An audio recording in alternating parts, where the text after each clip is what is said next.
posted a 7.6% growth in 2022, our highest growth rate in 46 years.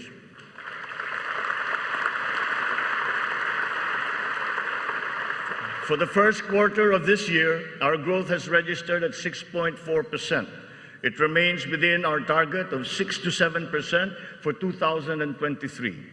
We are still considered to be amongst the fastest growing economies in the Asian region and in the world. It is a testament to our strong macroeconomic fundamentals. Inflation rate is moving in the right direction. From 8.7% in January, our inflation has continued to ease up in all regions, settling now at 5.4% for June. On matters of the economy, there are many things over which we have no control.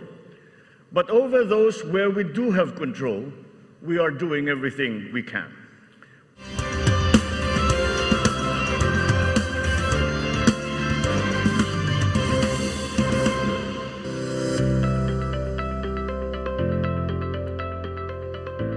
Good morning, ladies and gentlemen. Welcome to the 2023 Post-SONA Philippine Economic Briefing. We are your hosts. Beside me is the Undersecretary of the Department of Budget and Management, Margo Salcedo. And co-hosting again today is none other than the Managing Director of the Bangko Sentral ng Pilipinas, Tony Lambino. Good morning, Margo. Good morning, Tony. Good morning, everyone. And we are so excited. It seems just like yesterday, Tony, that we were here for the first ever Post-SONA Philippine Economic Briefing. And today, we all welcome you to the second Post-SONA Economic Briefing.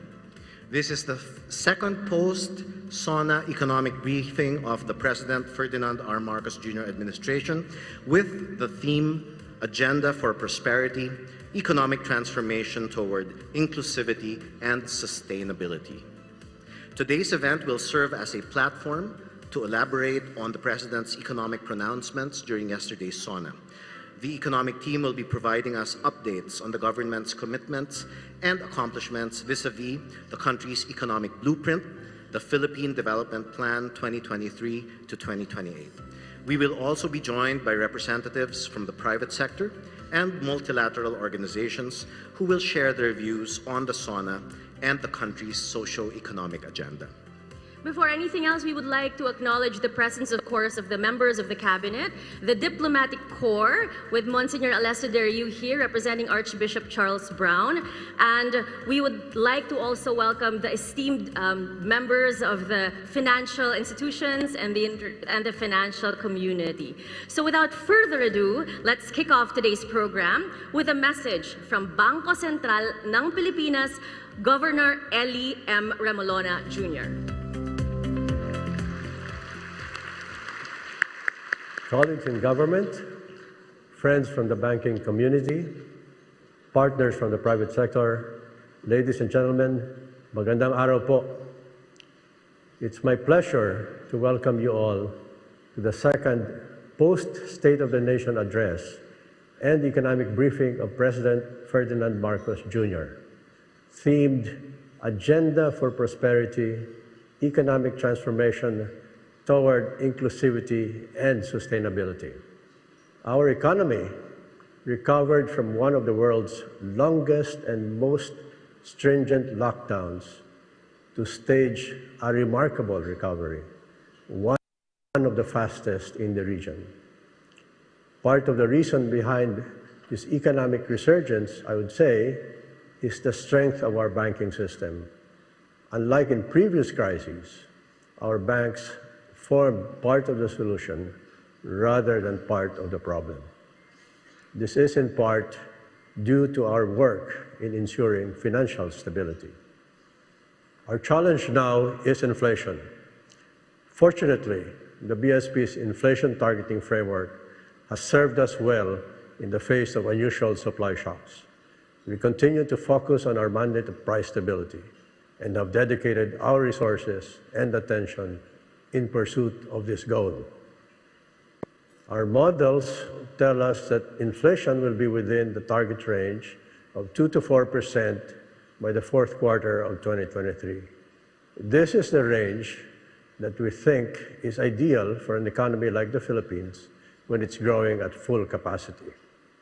We also face increased digitalization in both our banking and payment systems. This presents opportunities for efficiency, competitiveness, and inclusion. We are mindful and will manage the attendant risks to ensure continued trust and confidence in this increasingly digital economy. We want to bring more Filipinos into this financial fold so that as many of us as possible can share in the fruits of economic progress. In all this, collaboration between the public and private sectors is crucial. We need to work together toward an economy that is strong, stable, sustainable, and financially inclusive. I'm sorry that I cannot join you in person, but our Deputy Governor, Francis Tequila, will represent the BSP in the panel discussion. Thank you very much, at mabuhay po tayong lahat.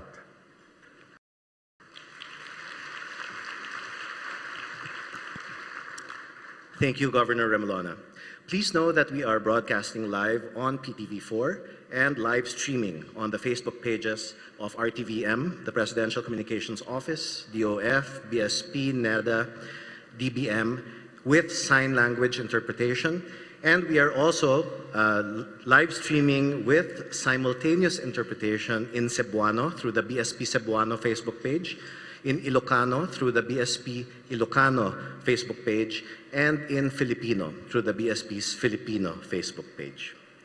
To open today's discussions, may we call on stage Finance Secretary Benjamin E. Diokno,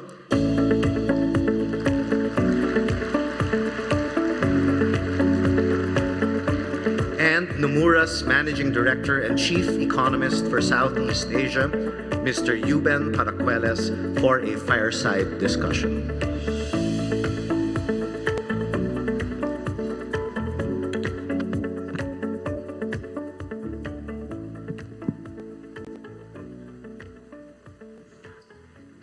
Thank you, and good morning, everyone. Before we start the chat, I would like to invite Secretary Ben Diokno to provide his opening statements. Thank you, Ruben. Ladies and gentlemen, good morning. Today I will discuss the country's fiscal performance and outlook and the policy tools we need to pursue to sustain the Philippine economy's growth momentum. The Philippines is one of the fastest growing emerging economies in the region, with much promise of growth in the years ahead. And this is amid a fragile global economy. In 2022, the economy grew by 7.6%, the highest in the last 46 years. This is followed by a robust Q1 2023 growth of 6.4%. This year, we expect the economy to grow between 6 to 7%, then pick up the pace to 6.5 to 8% from 2024 to 2028. The pillars that hold up the strength and resilience of the Philippine economy are built on a solid fiscal framework, guided by the medium-term fiscal framework. To recall, the framework's goals are to attain a national government deficit to GDP ratio of 3% by 2028. That's where we were before the pandemic. Debt to GDP ratio below 6% by 2025 and around 51% by 2028. And sustained infrastructure spending at 5 to 6% of GDP annually. Our consistently strong fiscal performance, as well as improving revenue generation and spending efficiency, brings us closer to these goals. From January to June this year, revenue collections of the national government reached 1.9 trillion pesos, up by 133 billion pesos, or 7.7% year-on-year. Tax collections grew by 7.5%, while non-tax collections grew by 9.1%. Our stellar performance was the result of higher economic activity and efficiency gains from the digital transformation of our revenue agencies. The digitalization of the Bureau of Internal Revenue and the Bureau of Customs have continued to maximize the government's revenue potential, simplify taxpayer compliance, and improve the ease of doing business. Now, sustaining revenue collection requires a simpler, fairer, and more efficient tax system, reinforced by a combination of tax policy and tax administration measures. Reforms in the pipeline include Package 4, or the Passive Income and Financial Intermediary Taxation, a VAT on non-resident digital service providers, and excise taxes on single-use plastics and pre-mixed alcoholic beverages, which are expected to be implemented starting 2024. Higher economic activity and increased investments will bring us to even greater heights. The policy environment for foreign direct investments is the most open and liberal it has ever been.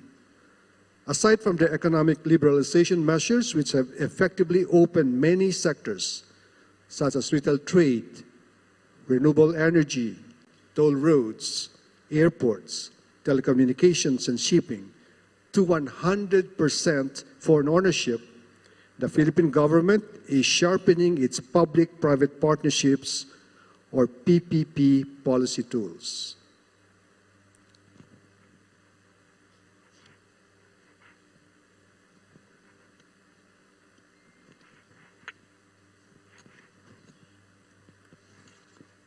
This will allow us to engage the private sector more effectively in the funding and implementation of high-impact infrastructure flagship projects, which will significantly enhance the quality and pace of infrastructure development in critical sectors.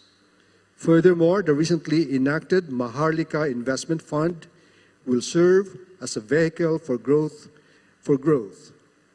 As an additional source of funding, the MIF is expected to widen the fiscal space, reduce reliance on official development assistance in funding big-ticket items, and some target investments areas include green and blue projects, rural development, digitalization, sustainable development, and healthcare. So I look forward to discussing this in further details today. Thank you.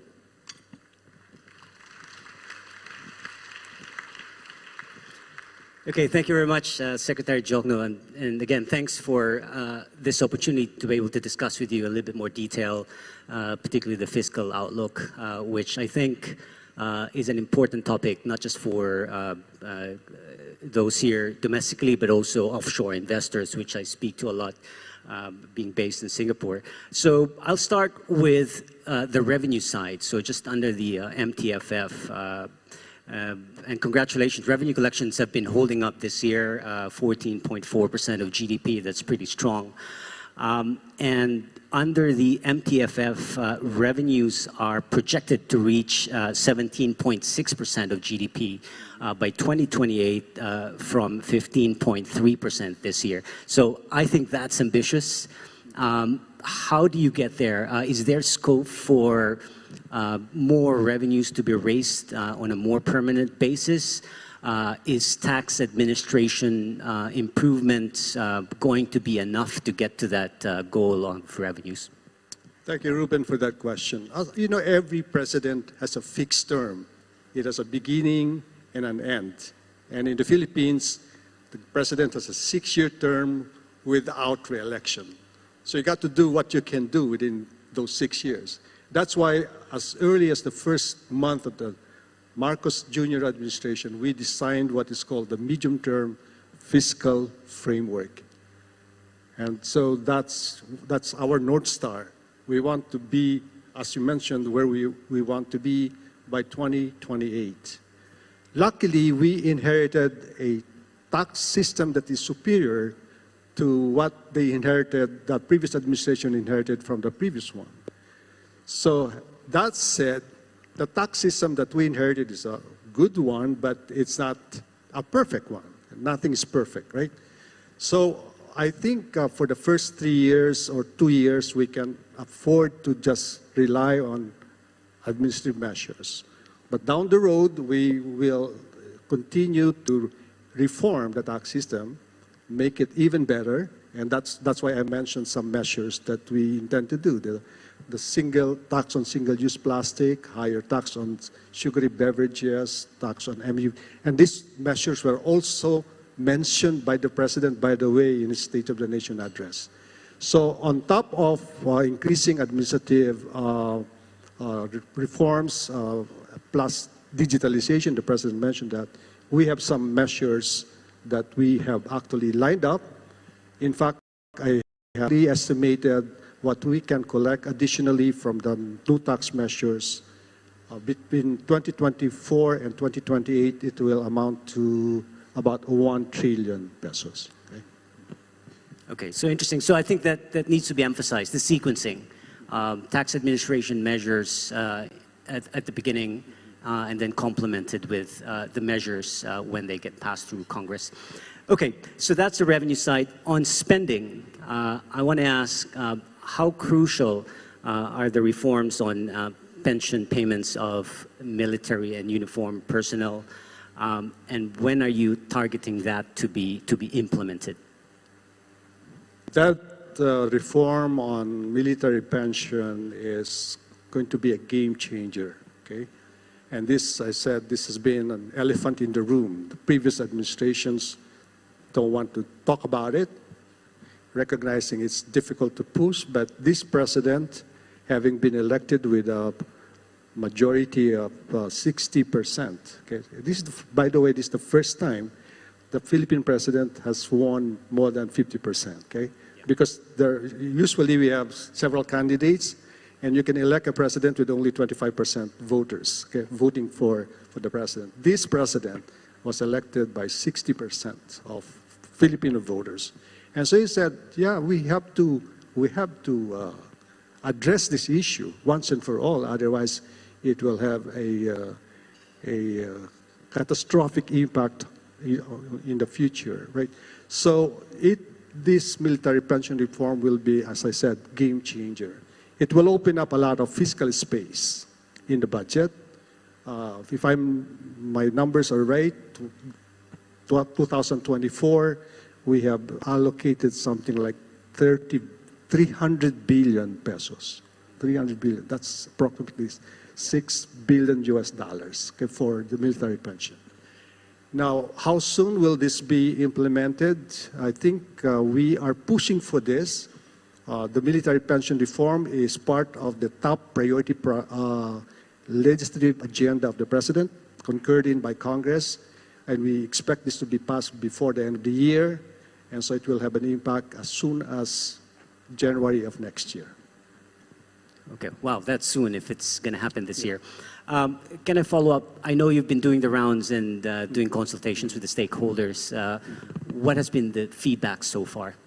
I think so far, as we explained to them, that this is really for their own good to make the pension system more sustainable in the future, and I think they are very recipient.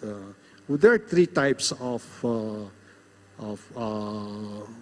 beneficiaries from this reform. Those who are already retired will not touch them, more or less, because that's like a contractual obligation to them. Those who are in active service will be asked to contribute gradually to the system, and those who are going to be recruited for the first time will pay the full amount of the benefit. That's basically the way it will be structured. We have the treasurer and my several USECs have been going around and explaining to them, and so far I think the results of the consultation are very encouraging. Great. Okay, I want to move to credit ratings, the road to A. I know Fitch just recently put back the outlook to stable from negative. and Moody's was in town recently with discussions from the policymakers.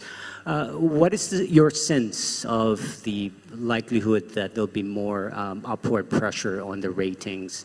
What are these ratings agencies looking for to get to that? I think it's much more difficult to get an A upgrade, right, from triple B plus to A. But that is still our goal. Our goal is still to what we call road to A, and so we expect to have that A rating by before the end of the president's term. Actually, Japan already has A minus for us, right? For China, the Philippines is triple A rating, but we want to get A rating from the three major rating agencies. I think they are still looking for, they do not doubt our ability to service our debt. I don't think so. Yeah. So they're looking for more structural reforms that will maybe make our fiscal position stronger. And I think with this military pension reform, plus the right sizing of the bureaucracy, plus more tax reform, I think we'll qualify for A rating. Okay, that's clear. Moving on to infrastructure, which the President also mentioned a lot in his SONA yesterday. And on the funding side, so you talked about the MIF. Can you just give us a sense of how do you expect the MIF to accelerate the infrastructure implementation?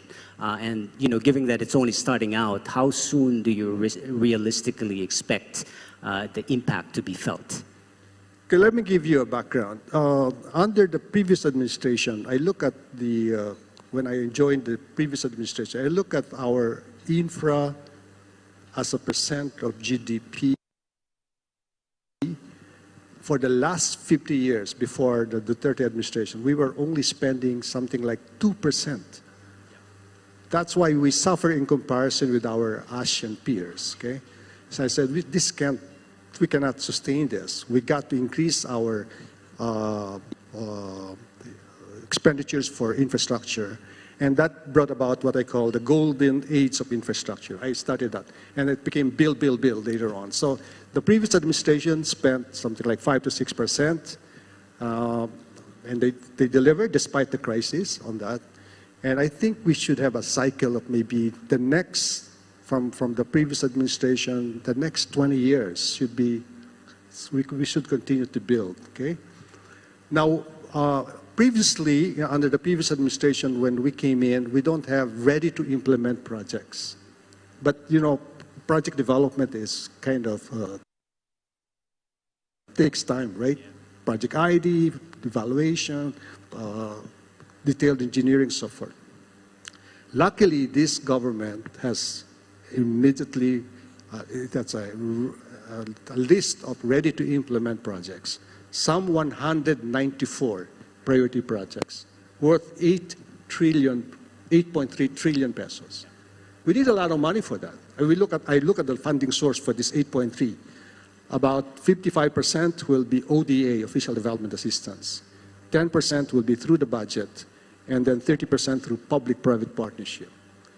But we need these projects done as soon as possible. So the Maharlika Fund will be an additional avenue for funding this 194 and counting, because we continue to develop new projects, as I said, for the next 20 years, okay? So that's the source of funding that Maharlika can provide us, and it's a different form. It's no longer borrowing. It will have less stress on the budget because there will be equity contribution for this Build, Build, Build program. And in terms of the timing, when do you see that starting to have an impact on some of these projects? Okay, the Maharlika bill was signed into law a few weeks ago. The law says we have 90 days to prepare the implementing rules and regulations, but immediately after the approval by the Senate of the bill, we started the preparation of the IRR. So we expect the implementing rules and regulations to be available by mid-August, or at the latest, last day of August, and then we expect this to be organized appoint people in the right places by around September. And so I think the Maharlika will be off and running by early next year. Okay, thanks. I guess I have time for two more questions, if that's okay. One is more for financial markets. I get this question a lot from our clients on the currency. So the government is very clear in its prioritization of building infrastructure. But what that also means is you probably need a lot of importation for capital goods, which could increase the current account deficit and therefore could put some pressure on the currency. So from your perspective as DF Secretary, but also BSP Monetary Board member, how does the government strike that balance? Well, the peso right now is in a comfortable place, but we are actually shooting for what we call competitive peso, right? We don't want it to be too strong nor weak, right? So again, our current account surplus right now when we were not spending too much on infrastructure, we have a current account surplus. Remember that. So the peso was appreciating at that time. Now, but because of the needs for infrastructure spending, we might have some current account deficit, but that's a good way of having a deficit because you are investing in infrastructure, which will grow the economy, expand the capacity of the economy. Plus, we now have a steady source of foreign exchange. Before, we don't have the remittances, which easily brings in something like 30 to 32 billion US dollars annually. We have the business process outsourcing. We used to, that used to be not available to us. BPO is bringing approximately the same amount and growing. I think I'm very bullish about our BPO prospects. Plus now foreign direct investments are coming in and also tourism. So with all those steady source of funding, plus we have a hefty gross international reserves. Our gross international reserves is in the neighborhood of 7 to 8 months worth of imports. The rule of thumb is if you have got 3 months worth of imports, you're okay. So with all those, I'm not worried about the possible peso depreciation at this time. Okay, thanks. And final question from me on the MTFF, just going back.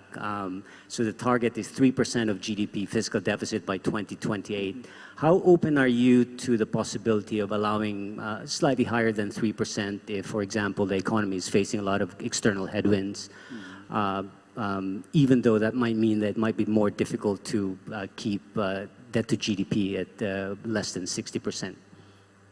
I've seen I've been in government for too long to see the folly of stopping the infra whenever there's some problem that you pointed out. No, I won't stop the infrastructure spending because slowing it down will only have negative consequences. Right? There will be many unfinished projects, and you prolong the completion of some projects, which would then change the calculation on that net present value, the internal rate of return, and so forth and so on. I think once you start a project, you got to make sure that you finish that project, okay? And therefore, when you make a plan,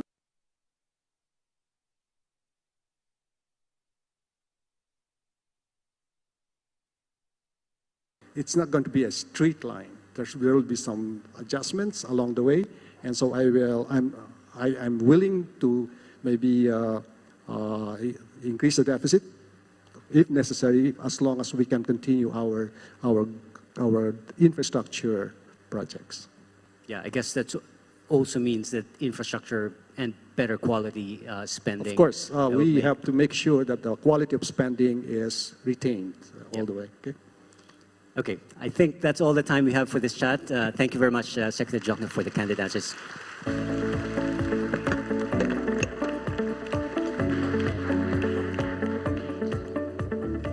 Thank you very much, Finance Secretary Benjamin Diokno and Mr. Paracueles, for that very engaging and very encouraging. I hope that it brings in even more investors now, that wonderful discussion. Thank you so much. And may we kindly request Secretary Diokno to please stay on stage as we proceed to our panel discussion.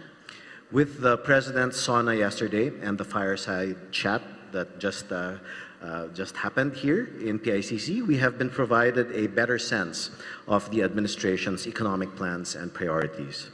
And now, for the first panel session, we will hear straight from the economic officials their plans on how to further transform the country into a fast-growing and forward-looking economy. To give us more details, let me now call on stage our key economic officials. And please join Secretary Diokno, starting with NEDA, National Economic and Development Authority Secretary Arsenio M. Balisacan.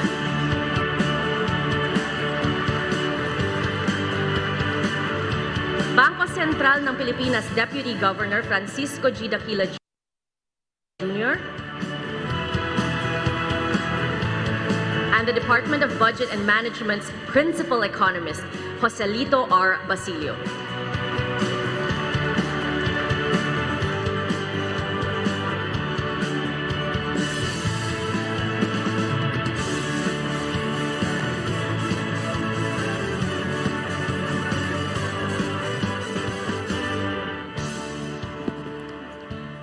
Good morning again. Good morning, sirs. Thank you for joining Margot and I for this panel discussion. Let's start with a short opening statement from each of our panelists, starting with NEDA Secretary Arsenio Balisacan.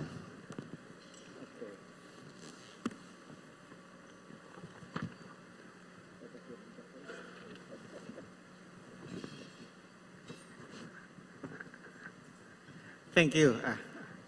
Good morning, everyone. Complementing what we heard earlier from my colleague Sec Ben,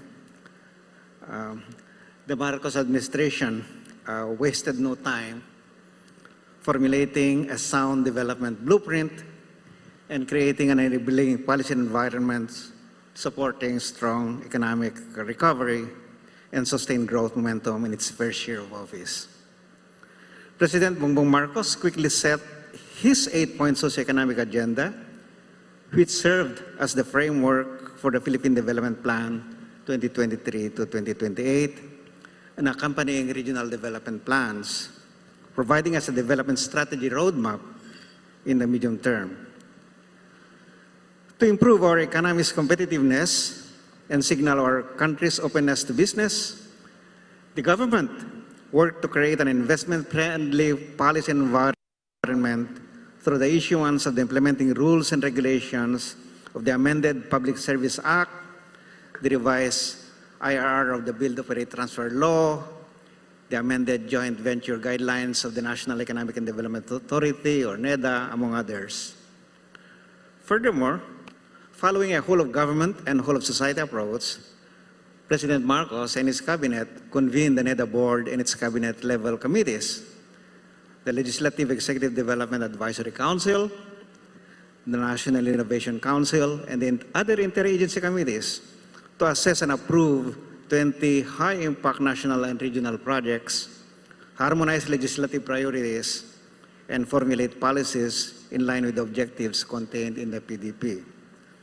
Such efforts resulted in our economy's robust recovery and return to the high growth norm, sustained improvement in our labor market indicators, and a continued downtrend for inflation. So what can the investor community and the public look forward to in the coming years? To ensure that we remain on track to meet our goals and recalibrate our strategies as necessary, we, NEDA, in coordination with other agencies, will monitor and evaluate the implementation of our development roadmaps. We will likewise monitor the progress of the government's infrastructure flagship projects, or IFPs, and ensure that concerned agencies take appropriate steps to resolve implementation constraints and ramp up our country's infrastructure drive. The government will create and promote an enabling policy and regulatory environment conducive to investment, innovation, and high-quality job creation. In line with this objective, we will continue to strengthen our public-private partnership, or PPP framework, and facilitate the efficient assessment of PPPs. We will also enable a dynamic innovation ecosystem through the policy and advocacy initiatives of the National Innovation Council. Of course, we remain committed to monitoring critical socioeconomic indicators and undertake rigorous analysis for evidence-based policymaking as we tackle emerging issues. We will take action and coordinate our efforts as we push for legislative executive priority measures supporting the development agenda. Through these initiatives, the Marcos administration will bring our economy closer to one that is prosperous, inclusive, and resilient, aligned with our long-term vision of providing a firmly rooted, comfortable, and secure life for our Filipinos. Thank you. Thank you so much, Secretary Balisacan. And now to give his insights on where the Bangko Sentral ng Pilipinas now stands and how our economy stands, we welcome now the message of Bangko Sentral ng Pilipinas Deputy Governor Francisco G. Daquila Jr. Morning to everyone.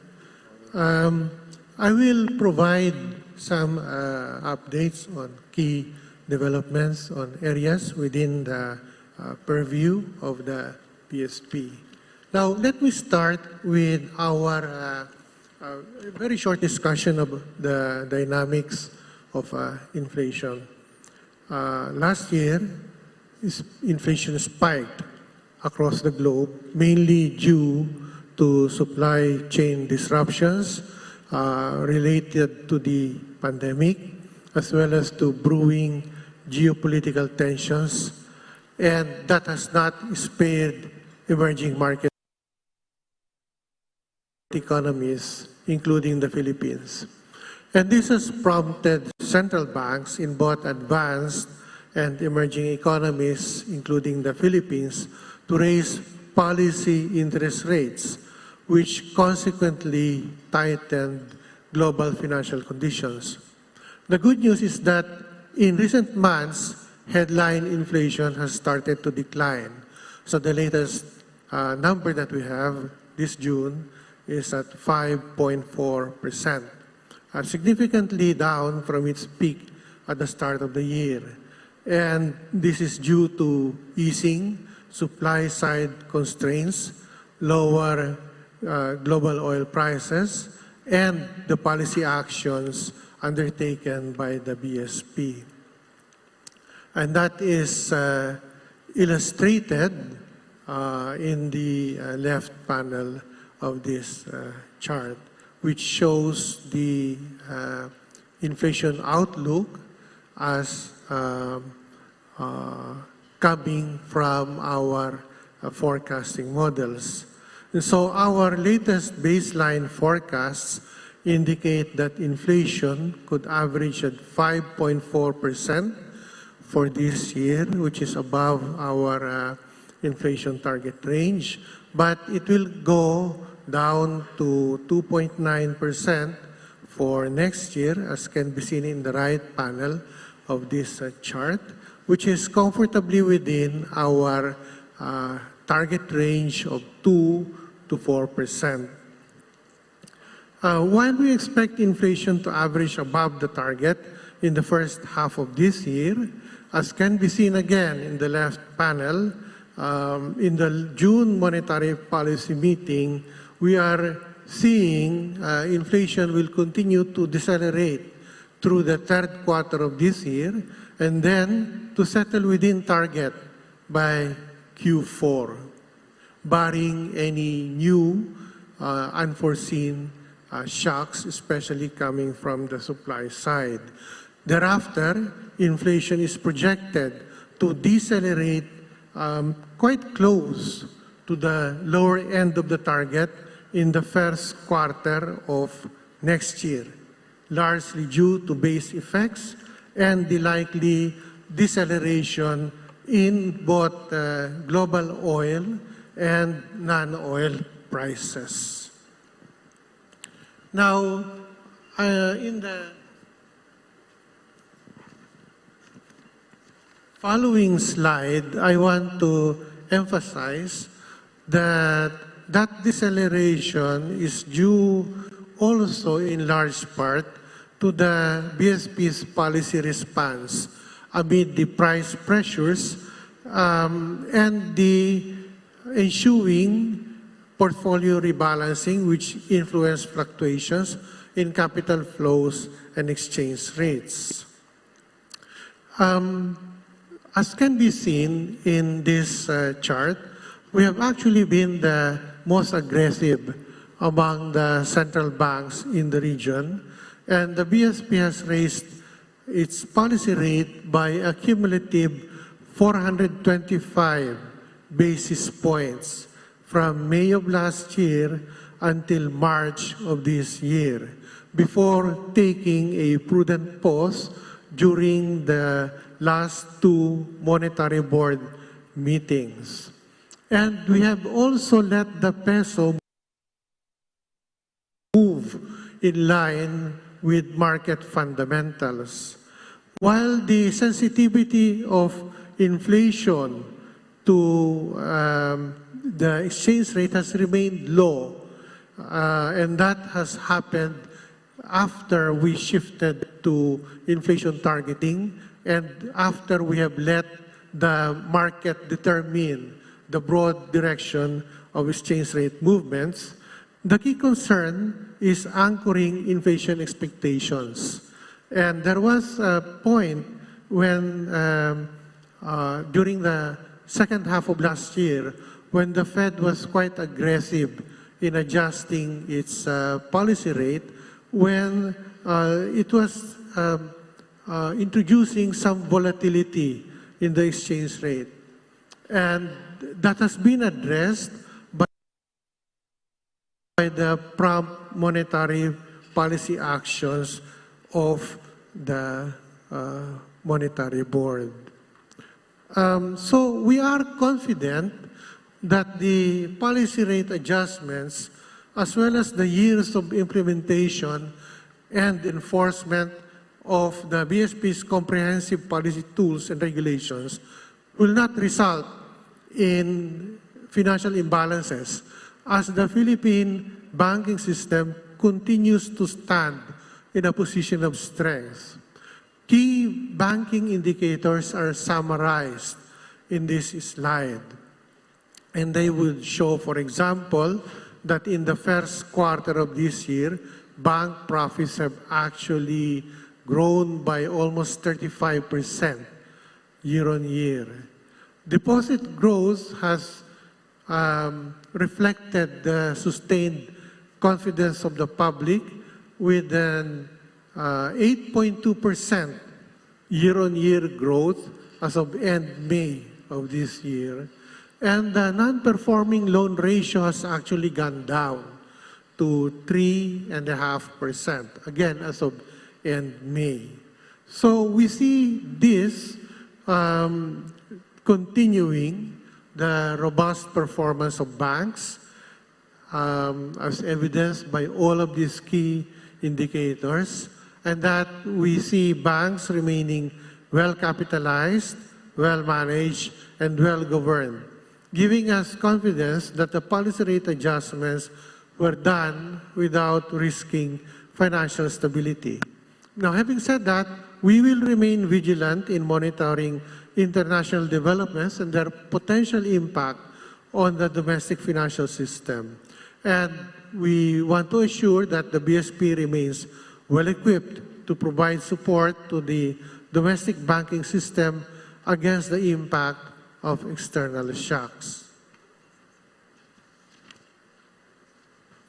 So let me summarize and end with the following key points. First, that indications of our previous monetary tightening has exerting its impact on the economy, along with the projected return of inflation to target in average for next year, has given the BSP's Monetary Board cause for a prudent pause. However, as has been emphasized in the policy statements following the decisions of the Monetary Board, the BSP remains watchful and remains ready to resume monetary actions as warranted by the data on the inflation outlook and domestic demand prospects. The focus remains on bringing inflation back to a path consistent with achieving the target. Future monetary policy actions by the BSP will continue to be data-dependent and guided by evolving domestic developments, particularly the latest outlook on inflation and sustained economic growth. So thank you, and let me pause there. Thank you, Deputy Governor Daquila. Next, we have DBM's Principal Economist, Dr. Joselito Basilio. Thank you, Tony.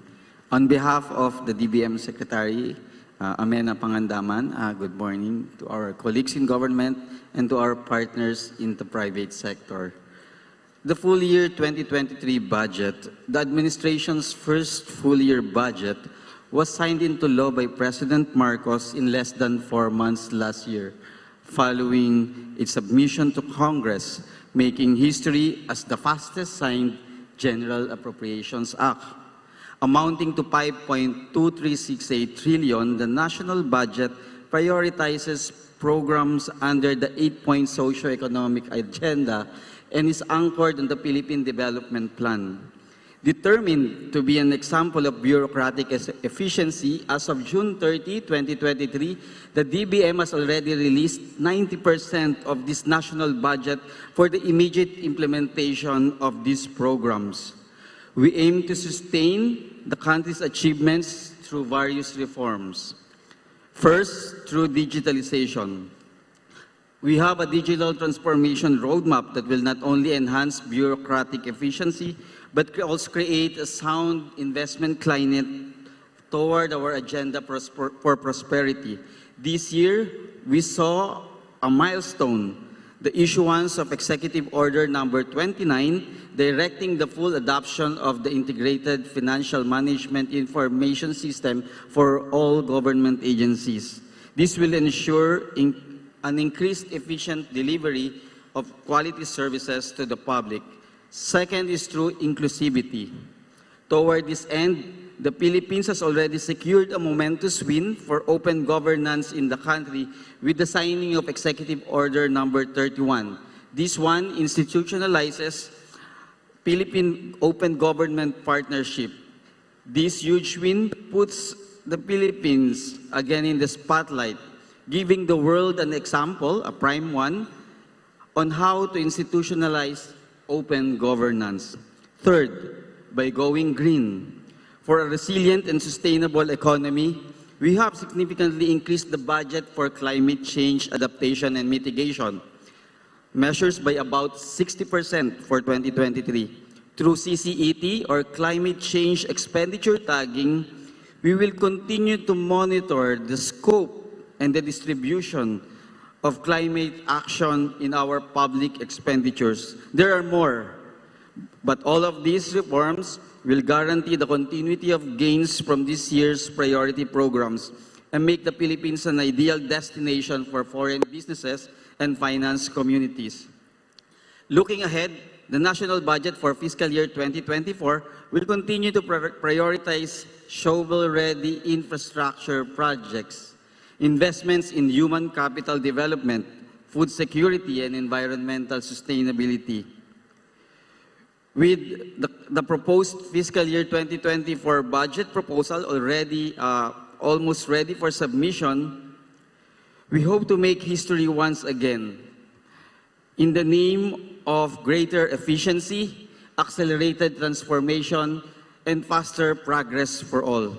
It is the administration's fervent hope that this budget, the 2024 budget, will lay the groundwork for future-proofing the economy and making the country's growth inclusive and sustainable for Filipinos of today and generations to come. Thank you and good morning. Thank you so much to our principal economist, Joselito Basilio. Listening to all of you this morning just makes me so proud to be a Filipino at this time. Congratulations. I think we should give our economic managers a round of applause for all they have done for the economy. Open government, climate change, the budget to address climate change has increased by 60%. They did 7.6% growth, which was the highest since 1976. It's just wonderful news everywhere. So congratulations, sirs. And so now, may we ask the head of the economic cluster, Secretary Jokno. So yesterday at the State of the Nation address of President BBM, he said that collaboration is key. So after he mentioned that, of course, in just 1 year, he rattled off all of your achievements. With that phrase, collaboration is key, and we have members of the private sector here.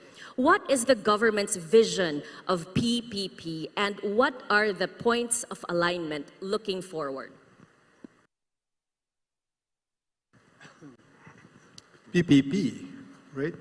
Public-private partnership. You know, within 100 days of President Marcos's term, we revised the implementing rules and regulations of the BOT law because there were many complaints that the private sector is lukewarm. They don't want to engage into PPP because of certain provisions. So we amended that law within 100 days. And right now, we have approved under the new rules some 212 billion pesos worth of 4 projects. Okay, I remember the PGH Cancer Center. That's one. The other one is the airport project, NAIA, was also approved. And then the Laguindingan Airport. And there's another one, Tiplex extension to La Union.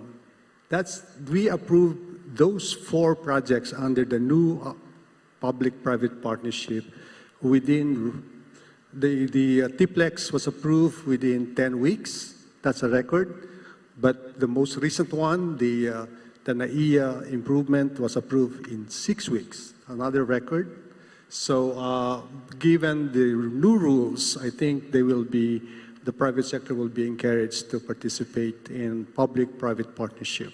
As I said, out of the 194 priority projects, around 30% of those will be funded through PPP.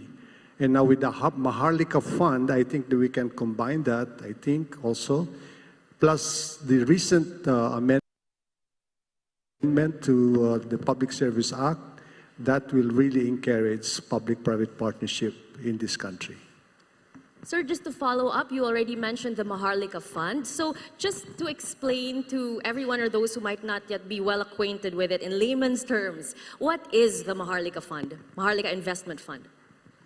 Well, as I said, out of the 194 projects, without the Maharlika Fund, 55% of those projects will be funded through official development assistance. So we borrow from ADB, borrow from the World Bank, some bilateral sources, and then another 10% will be funded through the budget, and then another 30% approximately will be funded through public-private partnership. Now, that's without the Maharlika Fund. Now with the Maharlika Fund, then we have another source and a different source of funding. It's a funding that will not put strain on our budget and will not put additional borrowing or burden on our people. And so that is the nature of the Maharlika Fund. Of course, every investment fund or wealth fund evolved over time, but to us, the priority use of that Maharlika Fund is to fund those priority projects. Okay. Thank you, sir. Thank you, Secretary Jokno. We received a lot of questions from the registration system, and we received one for the Bangko Sentral ng Pilipinas. In particular, DG Francis on the U.S. Fed's policy decisions. So how important is the U.S. Fed's policy rate in the Monetary Board's monetary policy making? If the Fed does hike 2 more times at 25 basis points by the end of the year, that would bring them to a top rate of 5.75% on the upper limit. Where is the BSP's policy rate likely to be? Thank you. Thank you for the question. I think it's a question that's just in the mind of the market players here in the Philippines, but also in most emerging market economies. The first Fed decision will come in the last week of July, before the scheduled meeting of the Monetary Board on monetary policy, which will come in the middle of August. So by then we will have a number of observations on how the market reacts to the Fed decision. Now, what's good is that we have a number of improvements that we have introduced into our policy instruments that enhance the transmission of these instruments to the market interest rates, including the introduction of a 56-day BSP bill. And right now, for the main policy instrument, which is the overnight reference rate, we have introduced still a fixed rate, but a full allotment auction, meaning that all the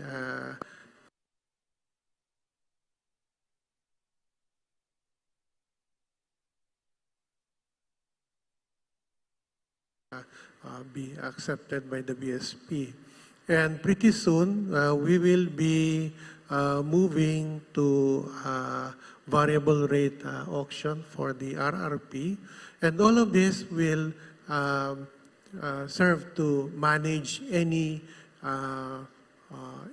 reactions by the market in the interim between those two policy decisions. But having said that, of course, the Monetary Board will take into account all the market reaction and the implications of all of this on the inflation outlook and how that outlook relates to the attainment of the inflation target. Again,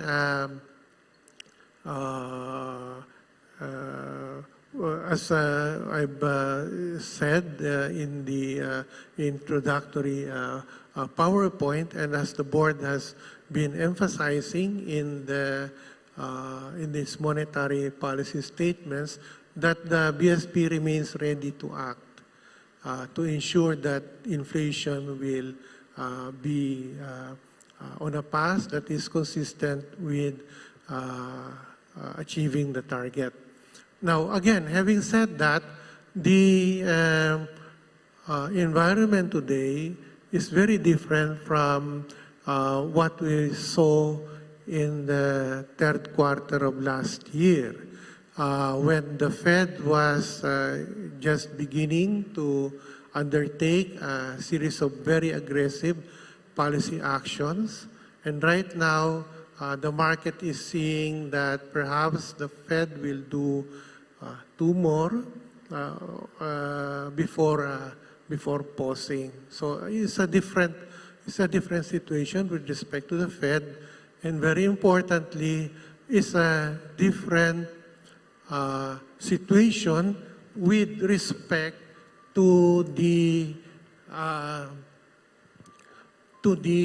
outlook on inflation for us, for the Philippines. In the third quarter of last year, I can recall that inflation was still on an upward trajectory. And for some time, actually, we were thinking that perhaps the supply shocks are already finished. But we saw another spike in food prices in January of this year. But right now, inflation is firmly on a downward trajectory, and what we're seeing is that barring any new supply shocks, inflation will go down to within the target range by the fourth quarter, and in the first quarter of next year, actually it will hover quite close to the lower bound of the target, or it may even go a little bit below target during the third quarter before going back to close to the midpoint of the target. So, in short, the situation now is very different compared to what it was, and the board will, I'm sure, take that into account in coming up with the appropriate monetary policy action. So it will be evidence-informed, including looking at the changing conditions, especially looking at the difference between now and the third quarter of last year. Yeah, everything's much better. I remember at the first Philippine economic briefing and the succeeding ones, we were always being asked about inflation, and we were always like holding our breaths, but now everything is really looking much more better. So with that, we move on to our NEDA secretary. How does the NEDA, as the primary agency responsible for economic planning and policy coordination, envision leveraging on the country's fast-paced economic growth to promote inclusive development, innovation? Yesterday po at the SONA, President BBM talked about having a culture of innovation, and he called it Philippinovation, and also digital transformation. What is the NEDA's plan on leveraging the country's fast-paced economic growth to promote these? Okay, thank you. That's quite a difficult and question that requires one lecture. But to put it briefly, I think the challenge for this economy, for our economy, is to sustain growth over the medium term and over the long term to achieve economic and social transformation. Now, that requires nothing less than increases in productivity. But increasing productivity is not a manna from heaven. We have to invest in measures that raise productivity. And while economic growth per se will give us some elbow room for such investment, like investing in digitalization, in infrastructure, it also goes the other way. You know? Such investment will sustain that growth because increases in productivity will allow the economy to grow over the long haul. So I think that's what we have put in place in the Philippine Development Plan. We have looked at how we can mainstream digitalization. We can mainstream inclusivity in the growth, because there's a big space there for inclusivity, because what we don't want is a growth that is exclusive, a growth that only benefits the few. We have seen that in our past, and we have seen that in many countries, and when that happens, growth is not going to be sustainable. So inclusivity is very important. We have to invest in health, in education, in social protection as we allow the economy to grow rapidly, expanding the economic pie. So the constraints to making such investment are spelled out in the PDP. And as I said, digitalization is key to that, because the current state of technology requires us to move the economy in that direction. And if you would all like to view or read the Philippine Development Plan 2023 to 2028, just go to the website of NEDA. And of course, we would like to ask the principal economist of the Department of Budget and Management, what do you think are the key priority sectors looking forward? Thank you. First, the proposed national budget for 2024 would amount to 5.768 trillion pesos, which is higher by 9.5% year on year and still equivalent to around 20 to 21% of GDP.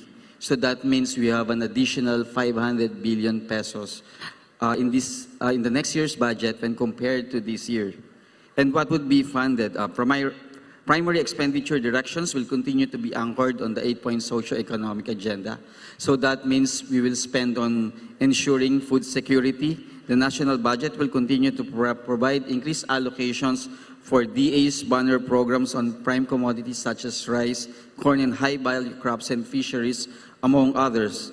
And then there will be spending on reducing transport and logistics costs. And because government is determined to maintain high public investments in infrastructure at around 5 to 6% of GDP. The bulk will be allocated for physical infrastructure aimed at improving connectivity throughout the country through the construction of accessible road networks and railways. Significant funding support will of course go to social infrastructure such as school buildings and health centers. And then reduction in energy costs will be a primary expenditure item also. And that includes not only public investments in energy, but making sure that there will be private sector participation in investments in renewable energy. And then we have the most important ones, the triple social spending. We have items to address learning losses, because education remains the top priority as mandated by the Constitution, which shall cover around 15 to 20% of the fiscal year 2024 budget. And then improving health. Health sector will be supported by ample budget support to provide accessible and inclusive public health services even to the far regions in the country.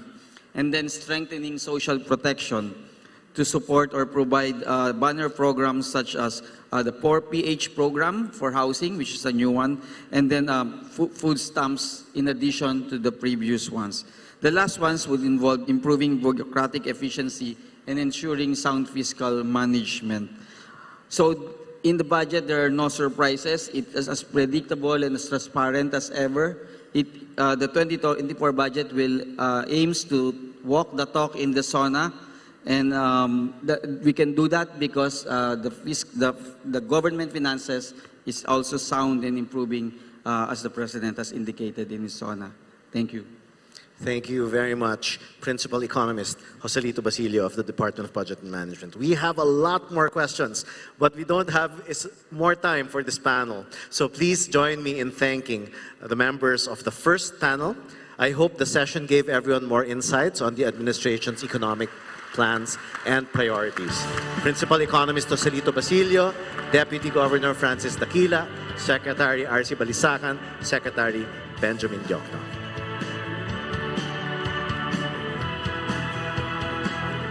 And we will do our mid-morning stretch for everyone. First, a photo of the panelists. And could we please call the panelists for the second panel to join them as well? Yes, Sir Pavit, Sir Ragnar. Let's do it already, please. Yeah. And Ma'am Tessie C. Coson, Attorney Dick Balabad. And of course, Yuben and Yusek Aluf, who will be moderating the next session.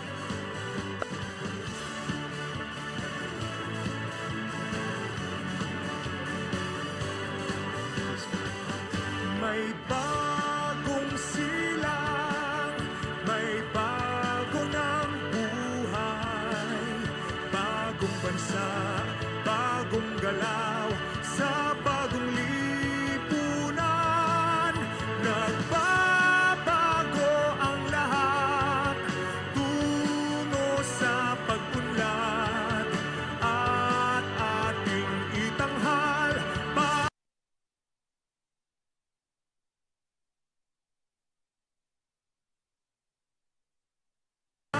Thank you. Now's the exciting part. We're going to ask all the panelists to join our participants today, and the camera will take a picture from the stage. So can we please ask everyone to do their mid-morning stretch and stand up to join the photo? Please, everybody, and move to the center of the room. May umagang namastan, umiti ng pag-asa sa Can we have the house lights, please? ganda.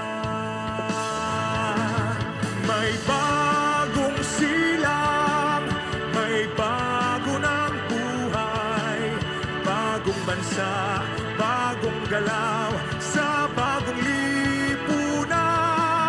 Nagbabago ang lahat, tungo sa pag-unlad, at ating itanghal, bagong lipunan. Can we have everyone compressed to the center of the room, please?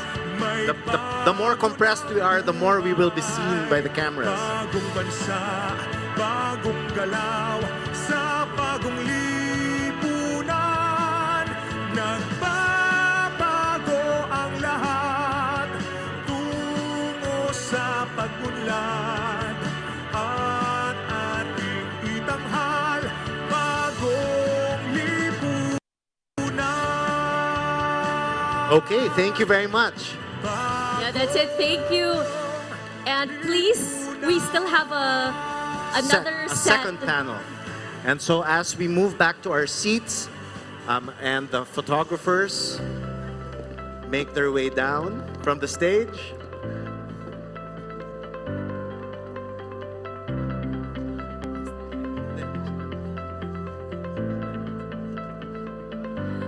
May we call on the moderators for the second portion of this program?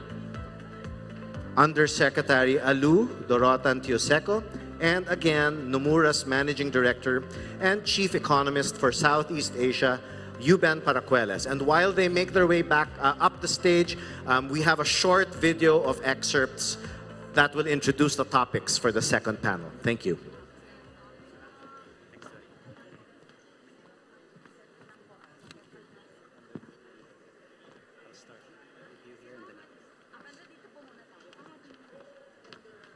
One of the keys to continuing economic growth is infrastructure development. So we will build better and more. Our 8.3 trillion peso Build Better More program is currently in progress and being vigorously implemented. Our infrastructure spending will stay at 5 to 6% of our GDP. Renewable energy is the way forward. We are aggressively promoting renewables so that it provides a 35% share in the power mix by 2030, and then on to 50% by 2040. To accelerate the realization of this green energy goal, we have opened renewable energy projects to foreign investments. Building on institutional reforms of recent years, we have created green lanes for strategic investments and expedited the business processes in various sectors and investment modalities. Digitalization is the call of today, not the call of the future, but of the present. It is here, it is needed, and it is needed today. DBET continues to prove itself to be an empowering educational intervention. There are many examples of how its graduates have gone on to secure competitive technical jobs. A progressive and rationalized system of taxation is a component of the ease of doing business. The CREATE law has made our corporate tax and incentive schemes equitable and business-friendly. There are more structural tax reforms that must be introduced to allow us to reach our socio-economic targets.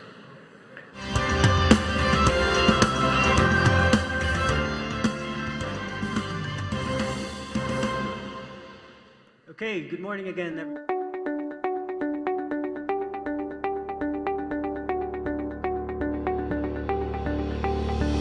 50 taon ng tapat na pagsiserbisyo. Kailanman, kahit saan, para sa bayan. Reaching the Filipino from every corner of the country via terrestrial TV. In Luzon, PTV 8 Cordillera, PTV 4 Manila, PTV4 Palawan, and PTV4 Naga. In Visayas, PTV11 Cebu, PTV2 Guimaras, PTV10 Dumaguete, PTV10 Calbayog, and PTV8 Tacloban. And in Mindanao, PTV11 Pagadian, PTV11 Sibugay, PTV11 Davao, PTV8 Agusan del Sur, PTV8 Cotabato, PTV7 Zamboanga, and PTV48 Davao del Norte. And through the power of 6 digital transmitting stations, PTV14 Manila, PTV42 Cordillera, PTV46 Naga, PTV42 Cebu, PTV23 Guimaras, and PTV45 Davao. Connecting with the rest of the world in the era of digital technology. Through the power of television and our extensive online network, we continue crossing borders to serve the timeless news and information, bridging public service through innovative programs, fostering pride in the Filipino, and inspiring the people to be active partners in nation building. Noon hanggang ngayon, kasama mong naglilingkod. PTV, ang pambansang TV. Without much, again, further ado, Ma'am Tessie, if I may ask you, we've heard from the economic managers about the key sectors that you think will be the key economic drivers of growth. Do you agree with this, or do you have any other sectors in mind? No, I agree with the directions of the government, and we usually work with the government. So the way, I think the growth will be more in the infrastructure, the technology, the consumptions, the health, and the energy. I think this will be the growth area in our country the next few years. So I'm very positive about our growth. Thank you for that. In fact, I was talking to Yuben a while ago, and I asked for his opinion. And do you have to add anything to that mix? Yeah, thanks, Alu. I'm more used to sitting in one of these chairs taking questions rather than me asking questions, so easier for me today. But to your question on which sectors I think will look very promising for the Philippines, I look at it in the context of Southeast Asia because that's my coverage. And I mean, there's a lot of things that we can talk about, but nowadays where I think we can have a very strong comparative advantage is in the nickel industry. And I say this because I've seen what Indonesia has done. They have legislated against exports of mineral ores, and the idea is to increase value added of their metal exports. And of course, they started with nickel. This was back in 2009. And then obviously that turned out to be a key decision, because nowadays obviously everyone's talking about EV and nickel as a key ingredient for battery. So having had some successes in processing nickel onshore, the Indonesians have been encouraged by the fact that we can now move further downstream into EV manufacturing or battery manufacturing. And you know, Indonesia, of course, has the largest nickel reserves in the world. We're not so far behind. I think the Philippines is among the top 5. So there's no reason why we shouldn't be doing the same thing. EV is a sort of has bright prospects for the Philippines. Thank you for that. In fact, the DOF is also cognizant of that future wherein mining industry will be playing a big role in economic development, and that's why we are also reviewing the mining fiscal regime. Ma'am, if I may ask now a follow-up question, what do you think will be the role of the private sector in all this economic growth? We spoke briefly about PPPs a while ago this morning. I think, you know, the private sector would be doing good for our own for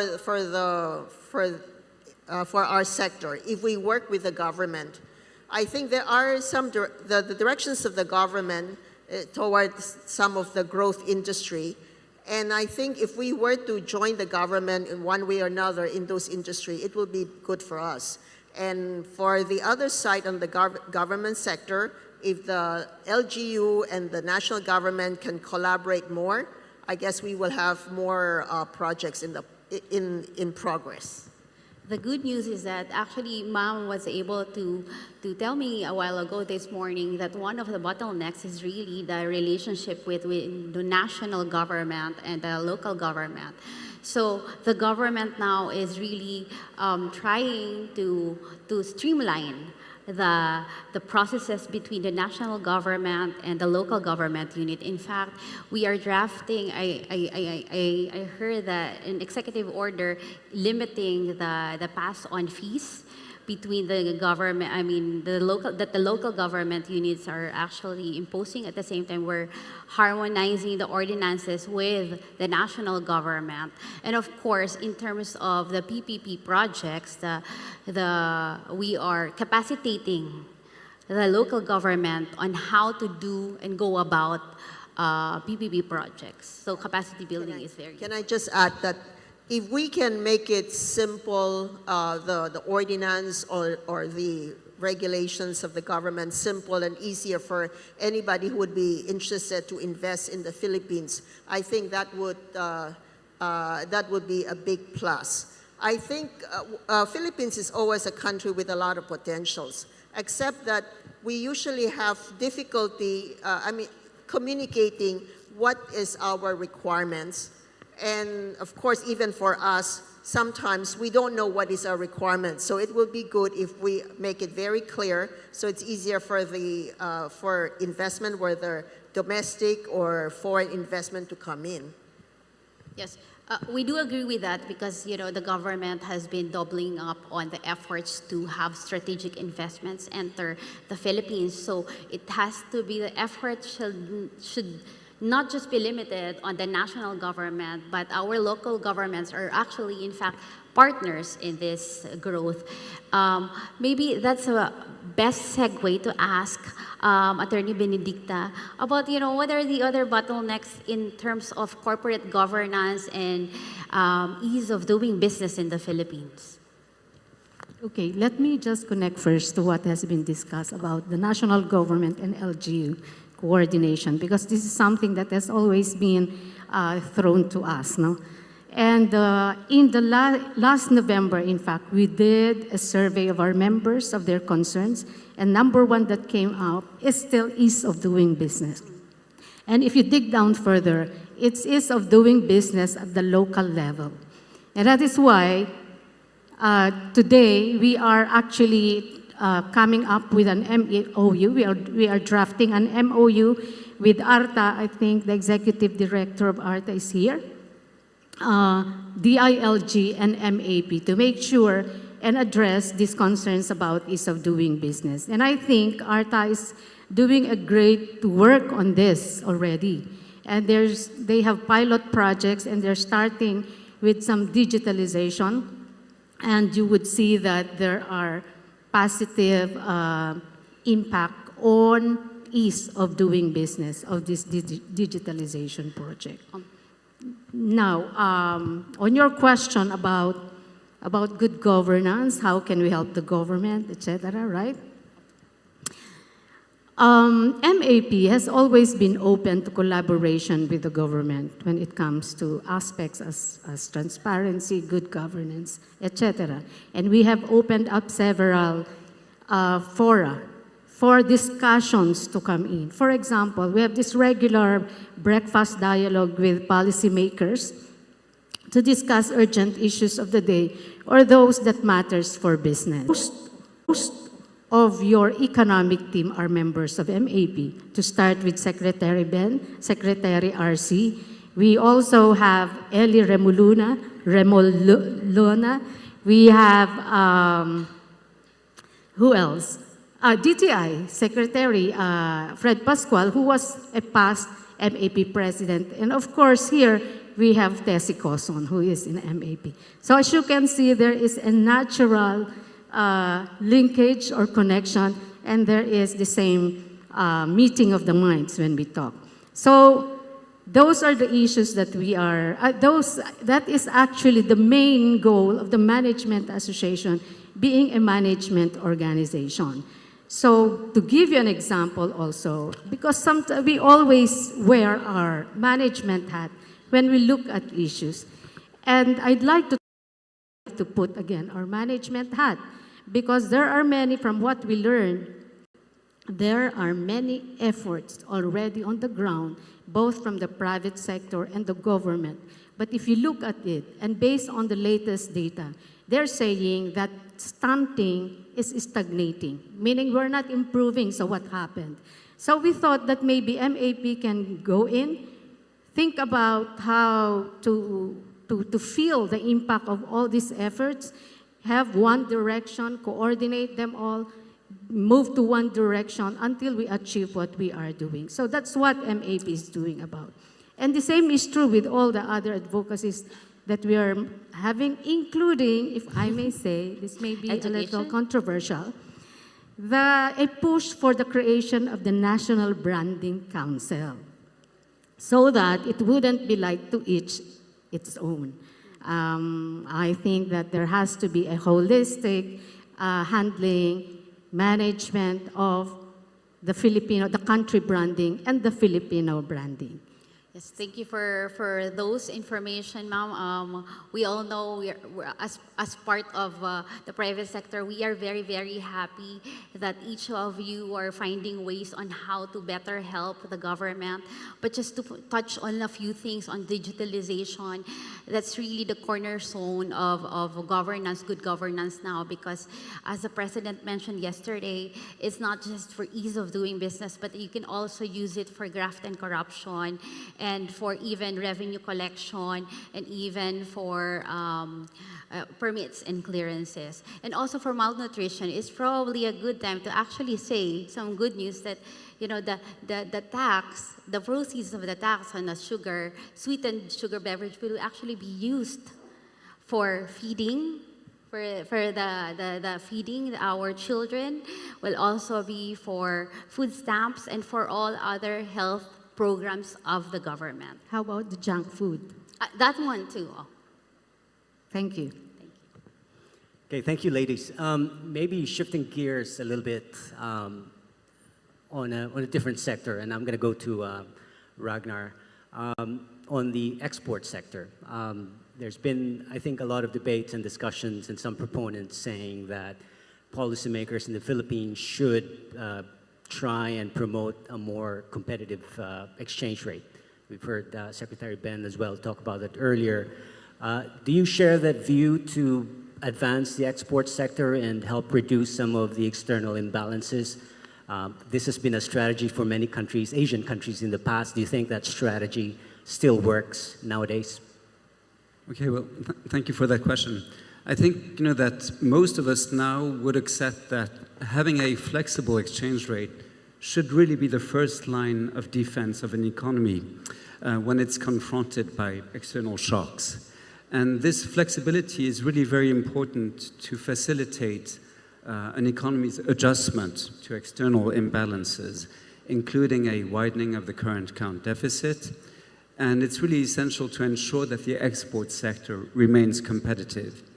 On the other hand, manipulating the exchange rate that would lead to a situation where the exchange rate is no longer in line with fundamentals and favors the interests of exporters versus importers, or even vice versa, this should be avoided because it could ultimately lead to misallocations of capital and distortions in the economy that ultimately, over the long term, could prove unsustainable and really undermine macroeconomic stability.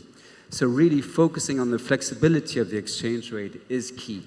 And our recommendation is that while foreign exchange intervention may be justified in order to avoid disorderly market conditions or to tame inflationary pressures stemming from depreciation, especially when the FX markets are shallow.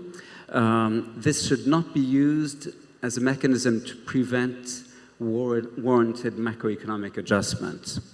And moreover, preserving a flexible exchange rate really allows the central bank to focus its monetary policy on its primary objective, which is to ensure price stability and anchor inflation expectations.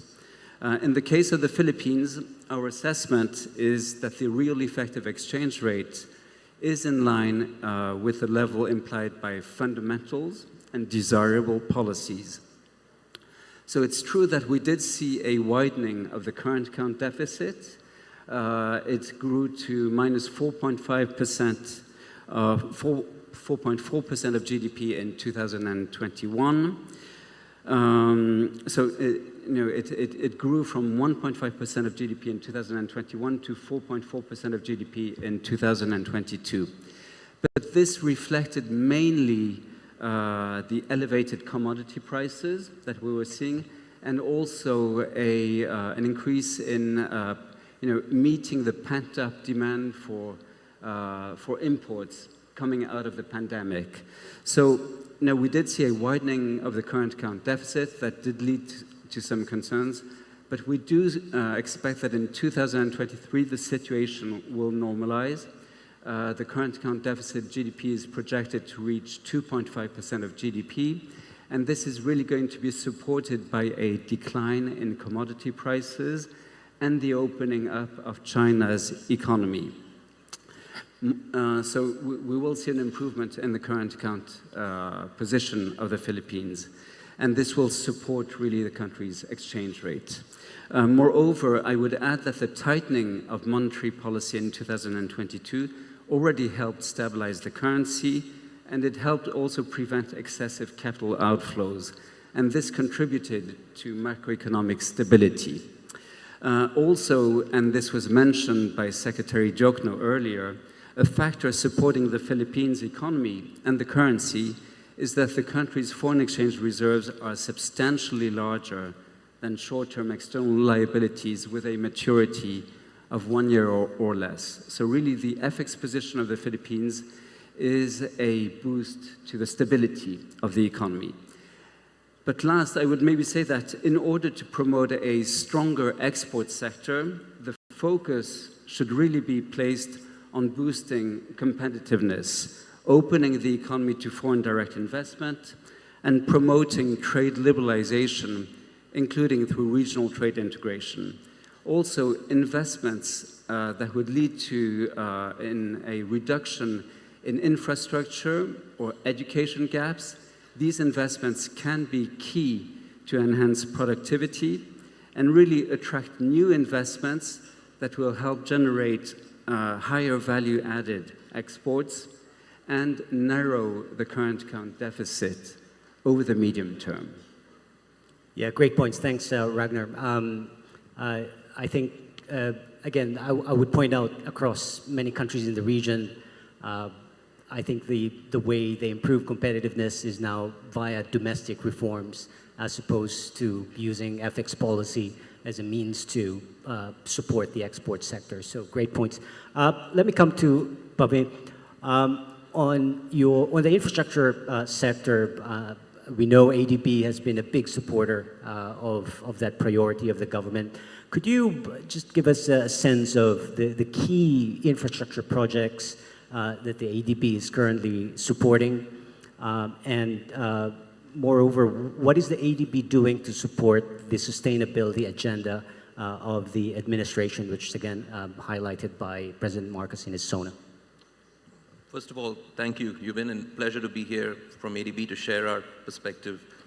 I think just at the outset, I'd like to say that the macroeconomic fundamentals, which were alluded to earlier, and our forecasts bear them out. We're looking at 6% growth this year, 6.2% next year, has really underpinned the infrastructure push as well. And I think it's this fiscal prudence, macroeconomic stability that I think is providing the foundation, if you like.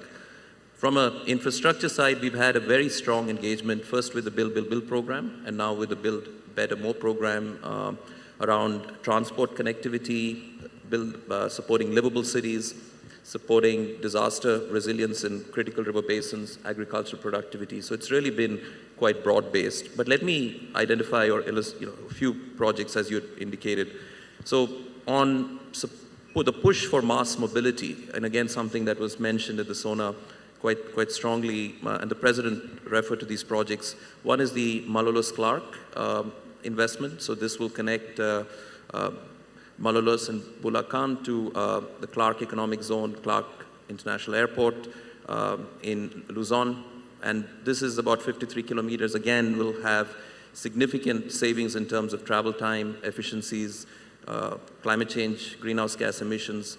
The other, I think, transport investment I wanted to mention is the South Commuter Rail, which will connect Manila to Calamba. It's about 54 kilometers, give or take. Again, work on this has just started. The Malolos-Clark is already underway. So two transformative investment projects. The Davao Bus project, which we approved recently, is, in our view, I think, is really a pioneering project. This is the first citywide approach that's been taken to modernizing the transport system. This will shift jeepneys to modern bus fleet, electric buses, Euro 5 diesel buses, combined with automated, smart, intelligent bus systems. So again, something that we think can be replicated across other cities in the Philippines. Another area we are focused on is around agricultural productivity, farm-to-market roads, but strengthening disaster resilience in critical river basins around adaptation.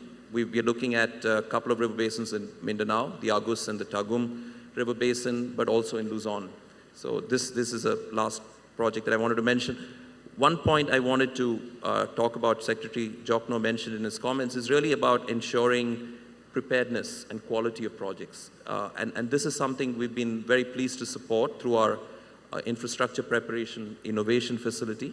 I think this builds confidence on the part of decision makers. We've been able to support detailed design, feasibility studies, bidding documents, ensuring that projects, when they are approved, are of high quality, bring the best technology, and reach the standards that we'd all desire with these projects. Wow, sounds like you're very busy. I know you just took over the role as country director this year, so you've hit the ground running, literally. Just to follow up, I also know you've been here in the past in Manila. Could you just share your thoughts on kind of what have we found is different this time, I guess in the infrastructure story, but also dealing with the policymakers? Yeah, you know, it's first of all for me, there's a personal connection with Philippines, and also a connection through ADB. We are headquartered here, as you know. ADB is hosted in the Philippines, so it's always going to have a very special place for the Asian Development Bank. I worked here some 10 or so years ago, about a decade or so back, largely around the natural resources agriculture sector, a sector that's still front and center in terms of policy attention. And I'm glad to see some reforms moving in the right direction. Yesterday at the SONA, we heard about the fisheries code, the cooperative code, the focus on value chains, areas that I think will be very, very important. The infrastructure push, I think, is a significant one, I think, which will help address some of the underspending that has been the case in the past, and help Philippines, I think, lead the way in the region much more. I think the other aspect that's really reassuring is the strong recovery from the pandemic. Philippines is again a leader in the region. We've been seeing that in terms of the numbers, but also that's allowed the fiscal space and the buffers to then spend on essential social infrastructure. One project I wanted to mention in that regard is the food stamps project. We were able to launch that recently with partners like WFP, but also working with the government of Japan now, the French government. This will be, again, an important project to address the lagging areas in terms of social development around malnutrition, child malnutrition, food insecurity. So something we're keen to engage with as well. Yeah. Thank you. Do we still have time? I think we have. we do have. So let me go back to Ma'am Tessie. Ma'am Tessie, just like, we've heard about the government's initiatives accelerating the growth of the MSMEs. I've heard of exciting news from the SM Investments Group. Can you tell us more about it? Well, in our economy, the MSME plays a very major role. We don't have a lot of large industry, so we have a lot of MSME, SME, and we are in the consumer sector, and most of these are in the consumer sector. So we provide the venue, which is the mall, for a lot of MSME to put up their stores, and their store also are supplied by other MSME or SME. So the whole economic activities goes around in the mall. So I guess this is what I think that maybe most of the areas in the country could go into. So with a lot of economic activities, our economy will be, our growth will be sustained. And DTI agrees with that because they've launched a whole gamut of programs really supporting the SMSE. And that includes access to financing for the, yes. We also do that because it provides a lot of the consumer loans as well, because 60+% of the employment come from MSME, and there's the businesses also. So we, in our own area, we look into the financial side, we look into the market, and we hope to provide other services that they need. Maybe we're not so good in the digital. We're just we work along the pace that our clients want. So there are other good telecom that are better in this space. But I think overall, the MSME, there are a lot of economic activities in the MSME. Yes, and thank you for that, Ma'am Tessie. I'd like to go on and ask Attorney Benedicta about a very exciting involvement in the education sector. Can you tell us more about your thoughts about reforming the education sector? Again, can I add to that MSME first? Oh, sure, Ma'am. I love. Okay, in MAP, what we are doing, and this is our MOU with DTI. No? We're trying to develop the investment ecosystem so that through that we are linking the MSMEs to that ecosystem of big investors that are to come. So we ask them what are the priority sectors, and they have identified initially 3 that would include renewable energy and creatives, I think. No? And when the renewable energy companies, they're big ones, when they come here, sometimes, there are no support systems. They find that they don't have the support systems in their ecosystem. So we're trying to find subsectors that would support them and link. This is a way also of an opportunity to link the MSMEs to the ecosystem of the bigger investors that are coming in. Now, again, we will volunteer. Thank you. On your question, which is on education, this is one of our latest advocacies, education, and that arose because we met with Senator Win Gatchalian, and he talked about the EDCOM2, specifically the TVET. And he's saying that the TVET, there is only around 4% enterprise pick-up, okay? And the rest are community pick-up, which means they are on the lower end, doing mga kulot, manicure, massage, etc., which is not, by the way, the intention, supposedly, of that EDCOM2, no? So we're trying to look at that, how we can increase enterprise pick-up by, of course, we're talking about more immersive practices, or with our enterprises, we're talking of micro-credentialing. We're talking of certifications and all those. I can't explain the others, but we're still in the discussion of stage of what we can do about this problem, which is supposedly the K-12 should address, no? That when you graduate from that, you're supposed to be already employable ready, but apparently it's not because there are no take-ups from the enterprises, from the business sector. So we'll try to see what we can do on that regard. I think the President has recognized this sort of mismatch during SONA yesterday. That's why reforms are underway as regards TVET and other programs of the government, just to align the skills set of our workforce with the needs of the market. Yes, actually, I want to add, I think we all talk about infrastructure and physical capital, but human capital, yes, I think, is something that's paramount and something that the government has been trying to push as well, from reforms in the education, but also the healthcare sector, which is equally important. Let me go back to Ragnar. Of course, human capital is our #1 most valuable asset in the country. Yeah, we should take care of them. Yes. Yeah. So going back to Ragnar, maybe a bit more short term, we talked about exchange rates earlier. Now let's talk about interest rates. As DG Daquila mentioned earlier, BSP has been one of the most, if not the most aggressive in the region when it comes to raising interest rates in response to high inflation.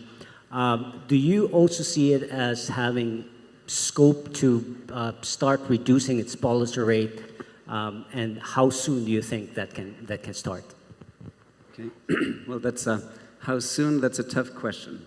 But I think, first of all, it's very important to recognize that indeed the BSP was very proactive and really took prompt action to tackle the inflationary pressures that we saw building up last year. And raising the policy rate by 425 basis points was significant. And it really helped, I think, anchor inflation expectations. So the BSP did play a very important role last year. However, we do see that core inflation in the Philippines remains high. I think the number for June on core inflation was 7.4%. Headline inflation was 5.4%, but core inflation was still high at 7.4%.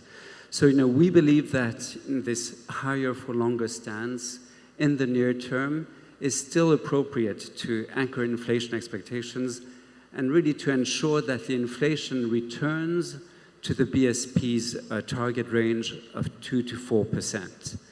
Already, I would maybe even add that this tighter for longer stance is important not only from a domestic perspective, but also to guard against potential capital outflows. It was maybe more of a concern last year than this year, but it is still relevant. And, keeping this higher for longer stance is also important to guard against the risk of excessive or excessively fast exchange rate depreciation. So I think that, higher for longer, tighter for longer stance is still appropriate. Our projections, are really, I think, very well aligned with those of the BSP.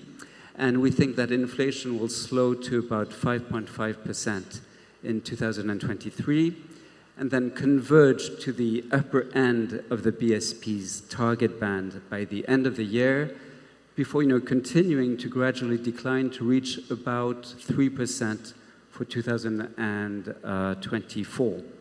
But I think, most important, decisions on whether to cut the policy rate really have to be data-driven and, guided by both inflationary expectations and the evolution of domestic prices. And, while we've recently seen, and in the last few months, some easing of food and fuel prices, and we project a reduction, as I said earlier, of the current account deficit in 2023, we still believe that it's important to pay close attention to the possible upside risks to inflation in 2023 and early 2024. These upside risks to inflation could stem from El Nino, the impact of El Nino. It could stem from some pressure on wages linked to the fact that we do see in the Philippines tight labor market conditions. And we're still in an international environment where there is significant volatility on commodity prices. So I think we need to be cautious regarding the upside risks to inflation. And so, of course, the primary factor that we should be looking at is domestic prices, domestic inflationary expectations. But still, it's also important to look at the evolution of monetary policy in advanced economies like the US or the European economies, and to bear in mind the interest rate differential between, let's say, the Fed and the Philippines in order to minimize the risk of excessive capital outflows. May I Yes, add please. that all of this inflations is also because of the global inflations, and especially from the U.S. So even though they may try to work out all these figures, I mean, whether DOF or BSP, I mean, we are collateral damage to what is happening. So I guess as much as we want to lower our inflation rate, we are just one country in the whole world. So I don't think we can do that much by ourselves. We can manage it, but I don't think we can do it according to the ideal way of managing inflations. It's a bit tough. I think, it's really, as I mentioned, it's a combination of looking at what is happening domestically, what is happening to domestic prices, what is happening to inflationary expectations by domestic market participants. But as you mentioned, the Philippines is not alone. And we really have to, the BSP needs to monitor what is happening outside the country. And this is, one of the challenges in a sense, the decision-making needs to be quite nimble. But I think, the BSP has demonstrated its ability to be nimble and to take into account both domestic and external factors in its decision-making. Because if we are left to ourselves, our numbers are okay, but we're affected by the geopolitical problems and the inflation. So I don't think, well, maybe we just have to try to manage it, but I don't think we can go into the idealistic level. Great. As you can see, inflation is an interesting topic of discussion by everyone. I guess we have time for one last question, and I'll throw that to you, Pavit. The government's target, of course, on infrastructure spending is 5 to 6% per year throughout the course of the current administration. How do you assess that number? Is that enough for the Philippines' level of economic development?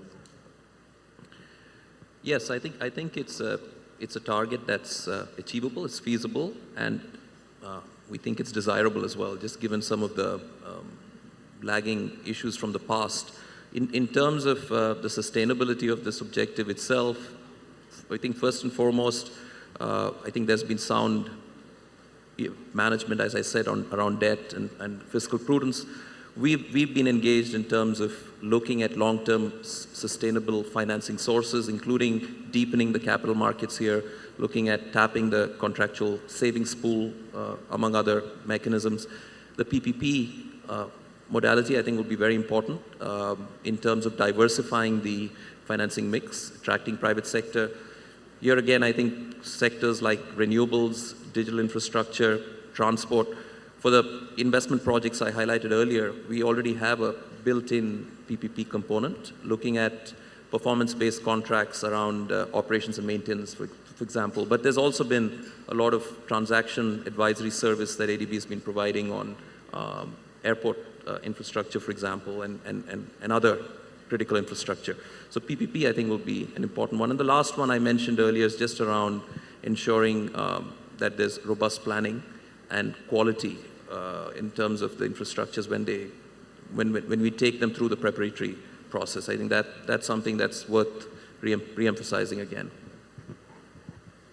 Great. Okay. Thanks. I'm afraid that's all the time we have for this panel discussion. So please join me in thanking our esteemed panelists for their wonderful insights this morning. And then, of course, my partner, Yusek Alu. Thank you.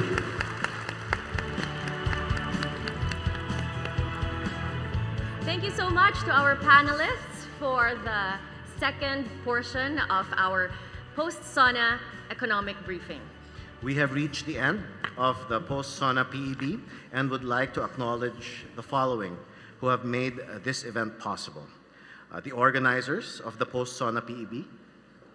And we would, of course, like to thank the Bangko Sentral ng Pilipinas. Let's all give the BSP a warm round of applause, please, for all of the economic briefings. And I would like to especially, if everyone could please give a warm round of applause to this very hardworking Managing Director, Tony Lambino, for everything that he's done for all of the PEBs throughout the year. And the same goes for Undersecretary Margo Salcedo. We'd also like to thank, of course, the Department of Finance for co-organizing this event. And of course, we would like to thank our esteemed panelists from the private sector and multilateral organizations, Ms. Teresita C. Coson, Attorney Benedicta Du Baladad, Mr. Ragnar Gudmundsson, and Mr. Pavit Ramachandran. We would also like to thank our panelists from the government, Secretary Diokno, Secretary Balisacan, BSP Deputy Governor Daquila, DBM Principal Economist Joselito Basilio, our interviewer for the fireside chat and moderator from Nomura, Mr. Yuben Paracueles, DOF Undersecretary Alu Dorotan Cuseco. We would also like to acknowledge the Presidential Communications Office, Presidential Management Staff, RTVM, PTV4, the Philippine International Convention Center.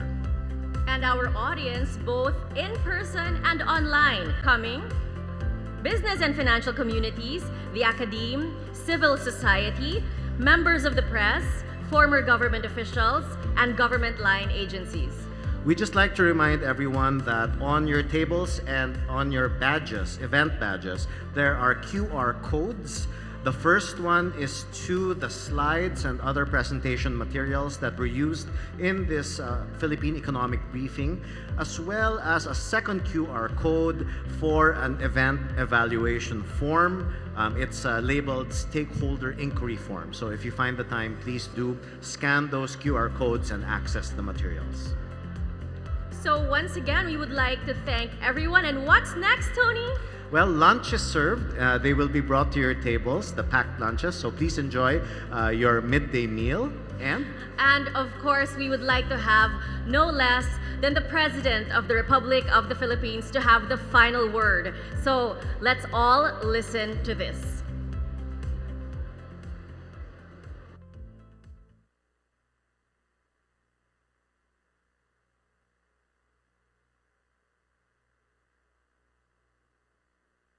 So the initial results of our efforts inspire confidence. Let us continue to be relentless in our aspiration of peace and progress. This has not been the work of a single person, neither a single branch of government, nor even the whole government acting alone. This is the collective synergy achieved by all Filipinos working together. It took a whole-of-nation effort to achieve this immediate recovery from our pandemic slump. Unity was what made us rise once more. Nagsisimula pa lamang tayo. Ang pagbangon ng ating bayan ay magpapatuloy pa. Hinihiling ko ang inyong tiwala at pakikiisa. Sa ganitong paraan, makakamtan natin ang ating tanging hangarin, ang maginhawa, matatag at panatag na buhay para sa lahat ng Pilipino.